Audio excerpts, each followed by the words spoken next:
সোনারগাঁয়ে জামপুর ইউনিয়নে আরাফাত রহমান কোকো স্মৃতি ফুটবল টুর্নামেন্ট খেলা অনুষ্ঠিত হয়।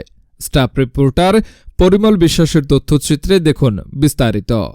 সোনারগাঁয়ে জামপুর ইউনিয়নে মালিপাড়া ব্রাহ্মণবাউগা যুব সমাজের উদ্যোগে মরহুম আরাফাত রহমান কোকো স্মৃতি ফুটবল টুর্নামেন্ট ফাইনাল খেলায় ঈদবারদি ৩-২ গোলে বিজয়ী হন।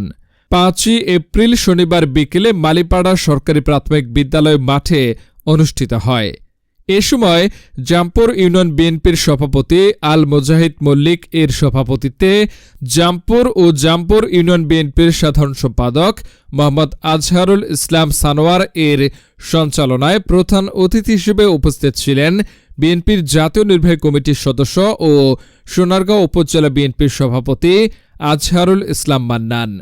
বিশেষ অতিথি হিসেবে পৌরসভা বিএনপির সভাপতি হাজী শাহজাহান মেম্বার, পৌর বিএনপির সাধারণ সম্পাদক মোহাম্মদ মোতালেব কমিশনার, উপজেলা বিএনপির সহসভাপতি মনিরুজ্জামান, রফিকুল ইসলাম বিডিআর, নারায়ণগঞ্জ জেলা শ্রমিক দলের সাধারণ সম্পাদক ও উপজেলা বিএনপির ২ নং সাংগঠনিক সম্পাদক মোহাম্মদ মুজিবুর রহমান, উপজেলা বিএনপির সদস্য বি এম ডালিম, উপজেলা বিএনপির নেতা মাসুম রানা, উপজেলা বিএনপির প্রচার সম্পাদক মোহাম্মদ সেলিম হোসেন দীপু, জামপুর ইউনিয়ন পরিষদের ভারপ্রাপ্ত চেয়ারম্যান কামরুজ্জামান।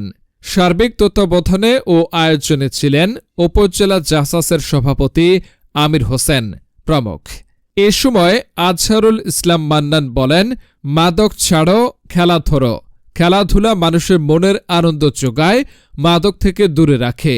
আজকে যারা বিজয়ী হয়েছেন তাদেরকে অভিনন্দন জানাই ও যারা এত সুন্দর একটি আয়োজন করেছে তাদেরকে ধন্যবাদ জানাই।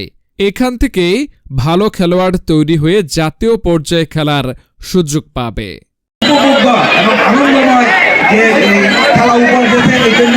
সবাইকে অভিনন্দন জানাচ্ছি এবং দর্শকদের যে আজকে ধৈর্য সহকারে খেলা উপভোগ করে আমাদেরকে সহায়তা করেছেন, আমিও তাদেরকে অভিনন্দন জানাচ্ছি।